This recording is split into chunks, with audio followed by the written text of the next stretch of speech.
If we had to do it again, like no doubt, we'd pick this house again in the neighborhood too. Yeah, he said it. If only you could know the stories these walls could tell.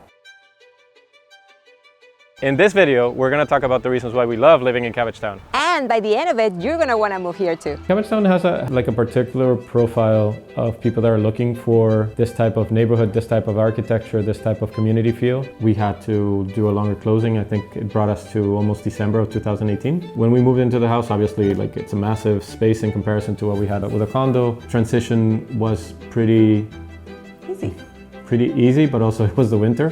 So we didn't get a general feel of what the neighborhood was like at the moment. We were discussing about potential humidity in the basement, and the inspector said you're up at the top of a hill and you're across from a park, and that's when we realized how much of an advantage and greenery we were surrounded by. And that's why I say the house found us, because when we saw the house, it was because we were looking in this location for a client before, and the search was still active, and this house popped up. Pictures were terrible, but it had the 4 bedrooms. When we saw the characteristics and decided to come and take a look at it, and as soon as we opened the door, we said, this is it.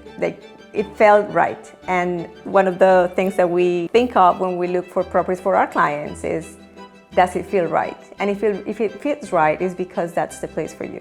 It's been 6 years. Yeah, coming up to 6 years. So we moved 2018. Obviously, moving from a condo into a house, and especially in Cabbagetown, price point was different. There has been appreciation in the last 5.5, 6 years that we've been here. I think the particular characteristic from the neighborhood that sort of protects you from the amount of inventory that could come up in the city as a whole. If we had to do it again, no doubt, we'd pick this house again in the neighborhood too. Just to give an overview, Cabbagetown has heritage designation as a neighborhood, and also there are houses that have specific heritage designations for the houses. In our case, we don't have a specific heritage designation for a house, so renovations were fairly straightforward, getting the permits, getting contractors to come in. Many of the things that were probably specific issues here is the age of the homes. Our house is late 1800s. Yeah. Staircases weren't in good shape.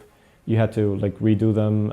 Basement heights were limited, which is normal for basements, so you had to do the underpinning. It's just when you start digging and opening walls, you started finding newspapers from the 1970s. Just holding the wood between the wall exterior and the interior. And the floor itself. And then we bumped into 2 old gas lines. You start finding older things. I'm very happy to report that we haven't had any experiences with spirits or any energies that are not our own. I checked the history of the house probably 2 owners back. So far, I think we've been okay. Yeah. We haven't noticed anything weird. And we hope it stays that way. I'm guessing there are homes that would have stories. If only you could know the stories these walls could tell. Yeah, so but don't go poking around so the stories don't come up.